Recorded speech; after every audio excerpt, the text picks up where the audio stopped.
minute! Who are you? What's up, everybody? Welcome back, Evan Money 33 with JC the Blind Jedi again. Hey everybody, how's it going? As you can see, we're not in the strange Krew studio. We are currently here in the Jedi Lab. I don't know if that's what you would call it, but yeah, that's what I'm calling it. So that's okay. They call it the Armory over at the HEMA school, so that's all right. So, all right. So we're gonna be getting into our predictions for UFC 256. But before we get into that, there's some headlines that came across that I wanted to go over real quick and get your thoughts on. The first one being Anthony Rumble Johnson coming out of retirement, signing to Bellator, and he already said he's going to fight in the light heavyweight division. So what do you think about that? Okay, so I thought you said Rampage and not Rumble, and I was like, what the heck is Rampage doing? Oh my god. No, yeah. Dude, he looks like the dad from Family Matters now. I was like, no, don't do that to him. But Anthony Rumble Johnson, yeah, no, perfect. He was incredible at 205. He had that nice run, and then he tapped out to DC. But he could totally reinvent his career over there at Bellator. Oh yeah, no problem whatsoever. He had those lethal hands, and what amazed me is, man, do you remember when he was fighting at 170 in the UFC? Oh my god, and he couldn't make weight.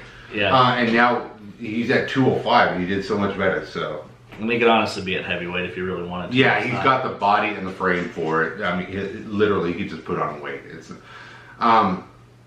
real quickly, one new headline. Have you seen the new videos of Jon Jones? No, I have not. Oh my god. I've seen the reports, and people are saying that he's going to be a threat in the heavyweight division. He is big. He is like Brian Cage from AEW big.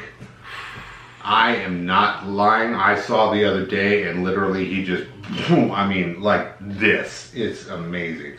Yeah, I can't wait to see what those tests are going to come out to. But the other one was, what was it now? Figueiredo won. So, yeah, Figueiredo, he's obviously fighting on this card. We'll get to that here in a little bit. But he wants, if he wins this, he wants to fight Triple C, Henry Cejudo, for a BMF belt. He says obviously Cejudo doesn't want the title, so he's like, why not do that, and let's see who the baddest motherfucker is. Okay, so what are your thoughts on that? I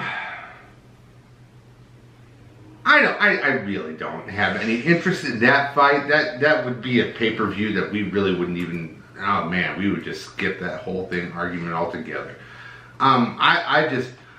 Okay, congratulations to Henry Cejudo. You know, he went to the Olympics. He's a heck of a talent, but man, just his fights were more boring than Ben Askren's. So I just, John Fitch level. Oh man, You guys want to watch the lowlights of John Fitch? You can definitely enjoy that. So yeah, I Figueiredo, no. If you win here, your next play is Peter Yan, super fight, 125 and 135. Which, you know, unfortunately, Peter Yan and Aljamain Sterling, like I had pointed out in the last video, had to be pulled out. But with that, we'll just lead into the card, because this card is actually, for all the people that have pulled out of the card, for all the people that have fallen off the card, this is actually a very good card, top to bottom, prelims, early prelims. A lot of people that, like, if you want to see who are up-and-comers, check out the prelims for sure, absolutely. And who are the established stars? Yeah. You want to see that too. My predictions for what is coming off of this card is the next wave of generational talent, in my opinion. Because there are some guys here and women here that are really on the up and up, and just one major fight away from really kind of cracking into the ranks and competing for a title, honestly. Oh yeah. There's a couple of them that are really, really interesting. That are going to be some really interesting fights. I'm going to be keeping an eye on a bunch of these. No, absolutely. So let's get into the first one here. All right. So we're starting with the main event, or we're starting with the main card and the very first fight on the main card. Yep. All right. It's going to be Junior Dos Santos versus, is it Ciryl Gane? Yeah, Ciryl Gane. Gane. That's right. Okay, now I know why. Okay. All right. Number 7 versus number 14. Ciryl Gane is number 14. Dos Santos is number 7. Personally, everybody knows, like, I've watched almost every Dos Santos fight he's ever had, really, because he's always been entertaining. Unfortunately for Junior Dos Santos, he has been knocked out, 3 times in the last? 4 times. 4 times. Okay, 4 times. Fights. So, and he hasn't won since 2018. Ciryl Gane had a decision win in his last fight. But what people don't know is Ciryl Gane was actually, he had a nice, unblemished Muay Thai career, 7-0. Oh, that's right. He's 6-0 now. Yeah, that's the one you were talking about. This guy actually, if you look at him in some of his previous fights, he does not move like a heavyweight. He moves like he's a welterweight. He is quick. He's crafty. He can do it almost anywhere he wants.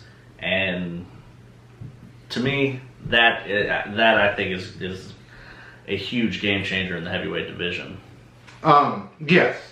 The one thing that's fun about watching the heavyweights is that there is all these powerful knockouts and there's these huge throws. I mean, you just see the power in the heavyweight division, but it's also really slow. It's extremely slow. You can see those punches coming a mile away sometimes. But if you've got somebody who's fast, man, that really changes the game. When Velasquez was at the top of his game, his punches were fast. Yeah. Lesnar's double leg takedown, that was viciously fast. Super fast. But those were that was at the top. Everybody else in the middle was like, it was like watching Travis Brown and Roy Nelson. Yeah. The nice big guys, solid, they could knock somebody out, but man, we could see them punches coming a mile away. And seriously, that's where I think this is headed. Junior Dos Santos, I don't see this. I see this being his last fight now, really. Yeah. Because he's just taking too many. He's just taking too many knockouts this time. Ciryl Gane, I do remember him fighting earlier. It's been a while. Been a while. But you're right. He is extremely sound, quick, and technical. He's got the kicks.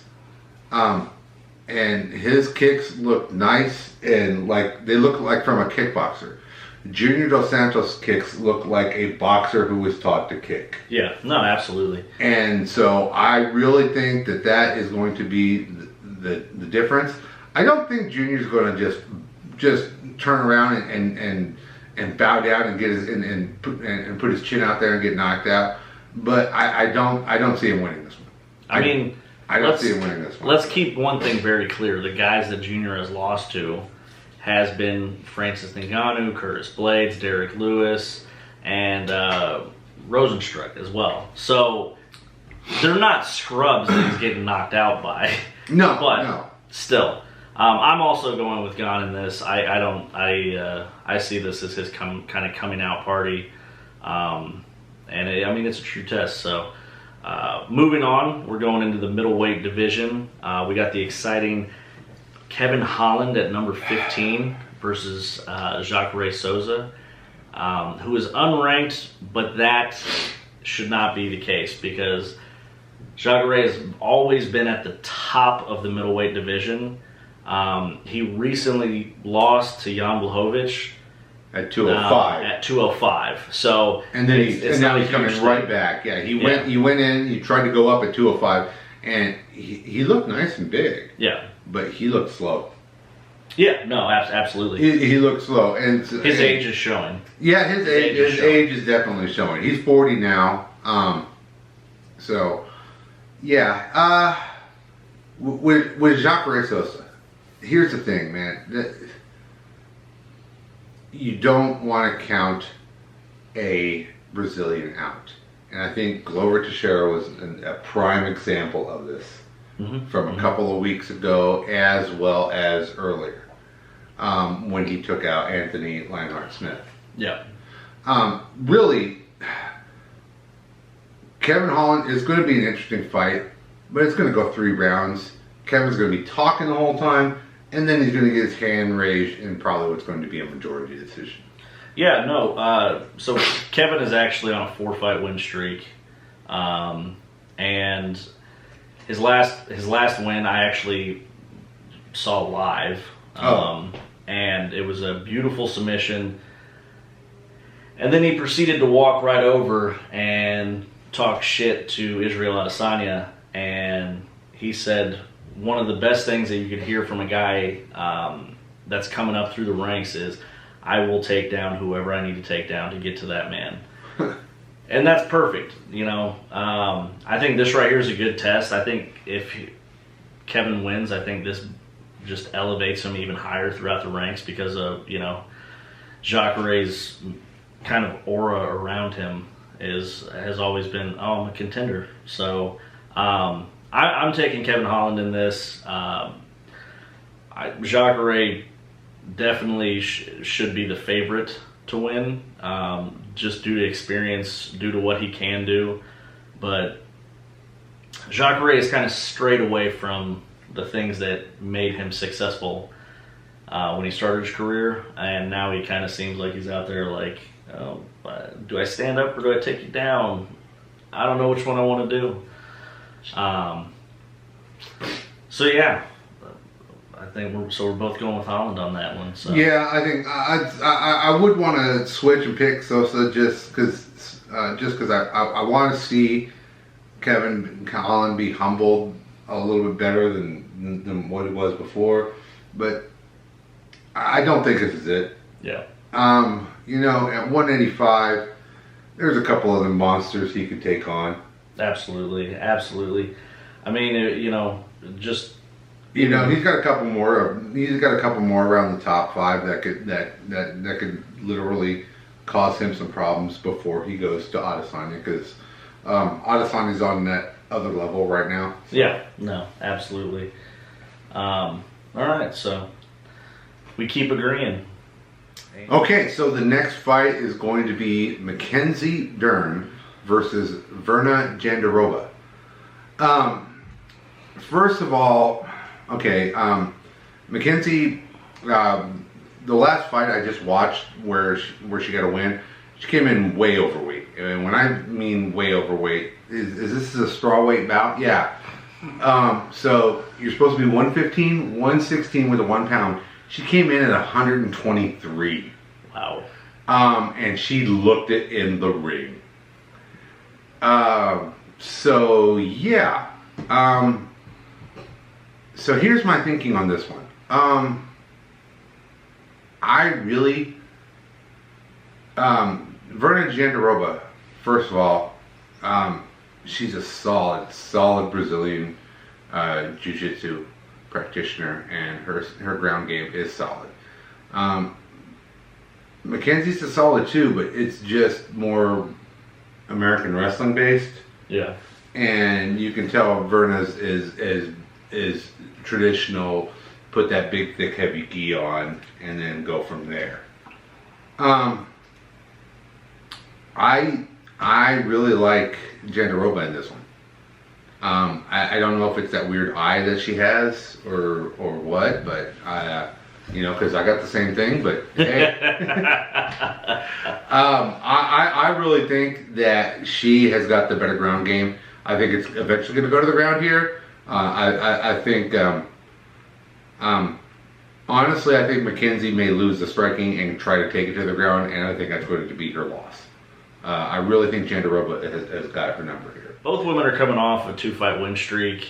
Both coming off of first round submission wins.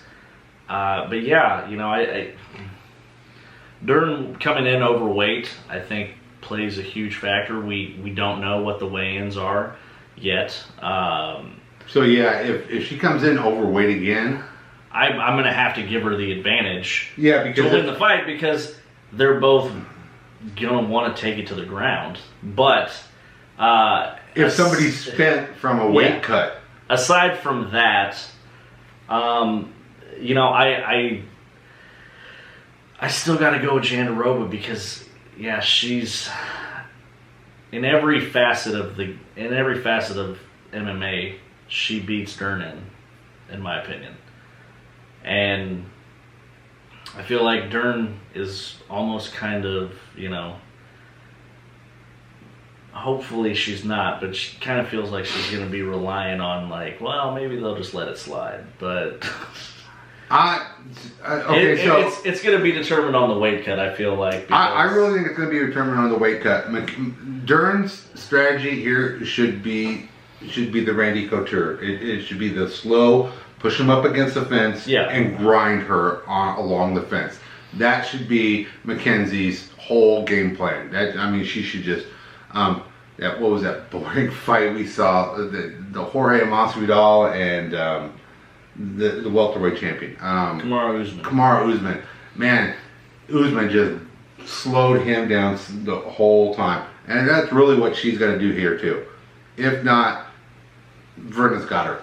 Yeah. Virna's got her. I mean, I would like to say I feel if Dern does make the weight that she will probably get destroyed because those weight cuts are hard, especially since she just had a hard time cutting weight. So, especially the way that they got to do weight cuts now. It's not like they can just go wherever they want to and burn it off. Yeah, they've got they've got to burn inside those hotels that they're in right now. Yeah, and they're at the Apex, so they're in Vegas. So it's not like you know, they've got this whole area in Fight Island to where they can go do a bunch of stuff. It's like, no, you're pretty well quarantined to wherever you're at. So yeah, you know, I mean, they're both ranked, so I mean, it should be a good fight. But again, you know, it's not any of the champions, so you know, if you want to watch, I guess. You know, it'll be a decent fight, but this will probably be the hardest fight for us to watch. Yeah. So, moving on to the co-main event. Now, this one I am super excited about. So it's number 3 ranked Tony Ferguson versus number 7 ranked Charles Oliveira. Now, we all know that Ferguson just lost to Gaethje. I'm okay with that. I don't think he lost anything because of the loss to Gaethje. No, Oliveira just is coming off of a win over Kevin Lee. He's coming in off winning off his last 7 fights. But these guys are basically the exact same except for their nationality. And I'm not kidding. These guys are going to probably steal the show and put on an amazing fight. I feel the only reason why Ferguson lost against Gaethje was due to the fact that he had to make weight twice. He was prepared for Khabib, and Khabib and Gaethje are obviously 2 totally different fighters. So again, I don't take anything away from Tony losing. Now Oliveira is a tremendous fighter, and I know, yeah, he just beat Kevin Lee, but the problem that I have with that is Kevin Lee's not Tony Ferguson, and he's not Justin Gaethje, and he's not Khabib. So, and those 3 right there, in my opinion, are the guys to get through in the lightweight division, without a doubt. I mean, to make it through, you know, even one of those guys is like almost guaranteeing a title shot. And, you know, just looking at it now, like, Gaethje is obviously waiting on the winner of Dustin Poirier versus Conor McGregor. Uh-huh. But this could potentially be who's up after that, in my opinion. I mean, realistically, Oliveira's a good enough fighter to where Ferguson wins. He can make an argument that he deserves to be back in the title picture.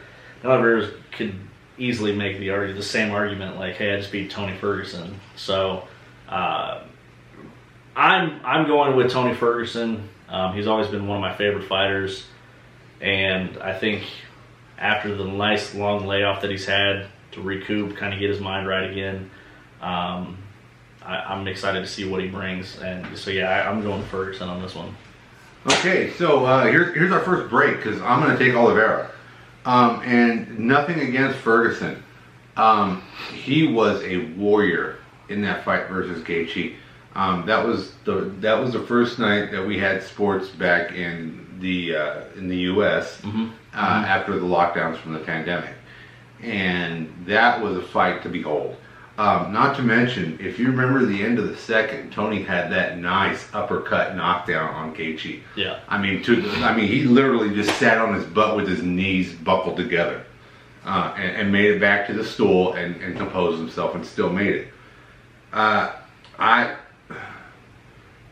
like Ferguson. I think he's good. I think Oliveira is just one less head trauma away than Ferguson is. Ferguson has been in wars. Yeah. Oliveira has been breaking arms in the mid cards for a while now. Yeah. I think this plays into Oliveira's. I honestly, I liken it to the Rafael dos Anjos lightweight run. Which is where I think Charles Oliveira is headed towards. I think that Oliveira beats Ferguson. I don't think it is by a finish. I do think it goes all 3 rounds. But I would like to see Ferguson go up. He's big enough, he's strong enough. I think this is his second loss, and it's time for him to go up to 170. I think he's got the frame for it. I think he's ready for it. I think that this is, as Oliveira is just like the way Rafael dos Anjos was, the same way that Glover Teixeira is. There's these Brazilian journeymen, and man, they will just stay forever, and they stay relevant forever. You think about how long Vanderlei Silva was relevant before they started knocking him out. Yeah. So I'm picking Oliveira, but I'm not going to be surprised if Ferguson wins. But I am picking Oliveira to beat Ferguson for this one, and then he just gets decimated by either Poirier or probably McGregor. I really think McGregor. will just head kick knock this guy out. Yeah. He's just. But for all the Conor McGregor haters out there, realize that he's still a legit 2-division champion. And in the 145 division, he never lost it. He's just left. So he went to take a pay cut or a pay raise for 10 times of what he was making in the UFC. But still. I know people like to hate on him because he talks trash, but this lightweight division is so stacked and is the most exciting division to watch. Oh, the lightweight division, definitely. But but back to what I was saying at the beginning, where I think that this is the perfect card to see who's coming up. I mean, between Oliveira, Holland, and Ciryl Gane, it's like if these guys put together wins over these names, you're looking at the future. Yeah, you're looking at what's going to be coming up in 2021, 2022. When we start putting people back in seats and stuff. You're going to see. It's almost kind of like when they threw John Jones in back in the day. Like, this is his first real test. Those 3 fights are legitimately their first real tests. Yeah. Again, I know Oliveira's beaten Kevin Lee. No knock against Kevin Lee whatsoever. But again, he's not Tony Ferguson. I know Dos Santos and Jacare are both up there in age, but they're not just guys you can just be like, I got this in the bag. So I'm really excited. This is going to be a great card, and we still have the main event, and that's what's so exciting about it. If you thought this one carried on, wait till we get to the main event. So okay, and so here we are at the main event. It is Deiveson Figueiredo versus Brandon Moreno. And if you just go back to the old video, you will see us just highlighting the praises of both of these guys. Absolutely. Man, okay, so Brandon Moreno. First of all, man, this guy is just, man, he's like an octopus. Mm-hmm. He gets on top of you and he just tries to, he's like a little monkey. He just grabs a hold of you and from behind and he tries to strangle you. He's got decent stand-up.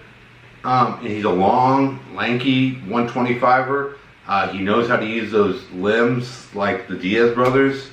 You know, and he's Mexican from from the north side of Tijuana, which is in California.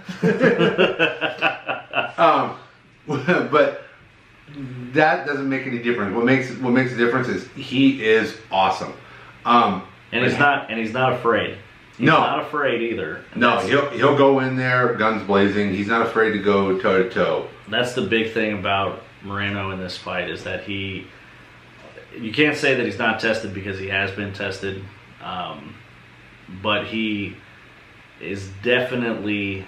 I don't want to say he's too stupid to not be afraid of Figueiredo, but you shouldn't be, but he is. I mean, he's kind of too stupid for his own good, but also for his good, because he's not coming in worried about who Figueiredo is, who he's fought, how he's won, any of that. He's not worried about any of that. He's got his game plan, and that's what he's going to stick to and try and, implement. But man, I'm super excited for this main event. This should be a good fight. This should be a good fight. Two guys who are great at wrestling, and will throw hands. And both of them are tough. Both of them are tough. You're right, Brandon Moreno. He's not in shock. If you remember the John Jones Anthony Smith fight, you could see the entire fight. He knew he was against a legend, and he was cowering that whole fight. That's not the case here. Moreno will go in. He will not fear this man, and he will take it to him. Having said that, no. I don't see this going like the last fight did. No. But man, let's make one thing perfectly clear. If you didn't watch Figueiredo's last fight, he had some adversity to overcome. I mean, it wasn't like he just got a super clean, like he took a good shot and then came back and won. It wasn't like he was like just dominating. He took a good shot, he came back, and the thing about it is a lot of people say like, oh, well, we don't know when they go into deep waters. Here's the thing though. Ask anybody that's trained, anybody that's fought. Training for 5 rounds, your mentality is completely different than training for 3 rounds. Mm-hmm. Moreno's never had a 5-round fight. And so I think to say, well, Figueiredo's got, a quick tank. Who knows? We haven't seen enough of us. We haven't seen enough out of him this should be interesting. But I think the training of it that he's had going in there, and his aggressiveness, I think you have to give Figueiredo the edge, because he's not going to let Moreno get comfortable. No. So it'll defeat Moreno trying to implement any kind of game plan, or to counter anything that Figueiredo really has. Yeah. First of all, I've got to give it up first for the strength advantage to Figueiredo. He's going to be stronger. He's going to be stronger than Moreno is. That's that's a given. But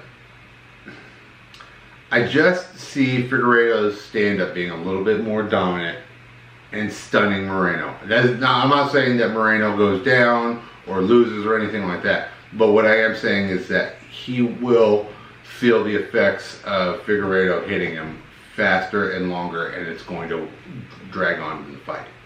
I wouldn't be surprised to see Moreno put him up against the cage and try to grind out and catch his breath after a good couple of exchanges. But even still, he's going to be fighting for position the whole time. He's going to be fighting to keep his back off the cage. He's going to be fighting the whole time. And if he even lets up for a little bit, Figueiredo's going to jump on him. Yeah. Figueiredo's not a patient fighter. No. If he sees an opening, he's going to go for it. He's going to keep the pressure up the entire fight, and he really is starting to separate himself from the rest of the division. And yeah, I mean, I'm going with Figueiredo in this. Yeah. And so yeah, we're both in agreement here. Now speaking of that, yes, we both believe that Figueiredo's going to win. And like we had talked about previously, he wants Henry Cejudo. I think the reason why is because Henry Cejudo is walking around acting like he is Khabib. He's not, though. That's the problem. He's not Khabib in any way, shape, or form. He shouldn't even. But first of all, no. Okay. If Deiveson fights Cejudo for whatever imaginary title or whatever, it's a money fight, regardless. Absolutely. And it should be a money fight. And I would love to see Cejudo get knocked out. I think the entire world would. Cejudo's mom called me and said even I would like to see him get knocked out. Oh man, his own mama? Yeah. So, oh man. If that happens, I would love for it to happen. The whole world would love for it to happen. It'd be the first time that Henry Cejudo got paid legitimately. But, you know, Figueiredo to me is kind of entering that aura of Mighty Mouse. Except he's getting a lot more recognition than Mighty Mouse. Well, and we have to understand, Mighty Mouse, he was at a time when the 205 strap meant something. Yeah. He was, Demetrius Mighty Mouse Johnson was the guy at a time when it was GSP, it was John Jones, it was Anderson Silva. The heavyweight division was also being, the heavyweight division was exciting. It was everywhere. It was exciting. You didn't know who was going to hold the title. You don't know how the fights were playing out. But now that the MMA world's changed to where the lighter guys are putting on the better fights, they're the more exciting ones. Man, I would love to see Mighty Mouse come back. And forget Cejudo, I'd love to see Mighty Mouse come back and take on Figueiredo just on the fact of what Mighty Mouse has done. I know it's not going to happen, but man, a boy can dream, right? Well, you know what? I would still take a trilogy fight between Demetrius Johnson and Cejudo because there's 1-1. Yeah. No, absolutely. I would take a trilogy fight with those two just to see what would happen, and then let the winner of them take on Figueiredo. But Figueiredo, he's got maybe one more title challenger comes up between now and then take a super fight, dude. You've got 2021 locked up. Yeah. Figueiredo is going to get paid, and he's going to pull some pay-per-view buys off of 2021, no doubt about it, because he's doing back-to-back pay-per-views, and if he gets a nice solid win, dude, that's it. No, I mean he's got the dominance, he's got the look, and he's exciting. You know, he's what GSP was when GSP first took the title. Yes. Regained the title. Stupid Matt Serra. But anyway, nobody likes that thumb. So, speaking of which, look, guys, it's Matt Serra. No, I'm just kidding. No, I mean, yeah, I can't wait to see what's going to happen after this. Like I said, this is going to be a great card. I'm super stoked to watch it. You know, we're going to be watching it. I mean, we're recording this on Thursday. We're going to be watching it here in a couple days, and hopefully nobody gets hurt. Everybody makes weight. Yeah, hopefully everybody makes weight. It'll be exciting to see. You know, I might even tune in tomorrow and watch the weigh-ins on YouTube. So no, absolutely. But yeah, so obviously we'll have a review for you guys. We'll let you know what happened. Real quickly, my channel, JC the Blind Jedi, is making a comeback. I have already downloaded my old training videos. Okay. I'm going to archive a lot of my old videos, and then I'm going to be coming back probably January, February.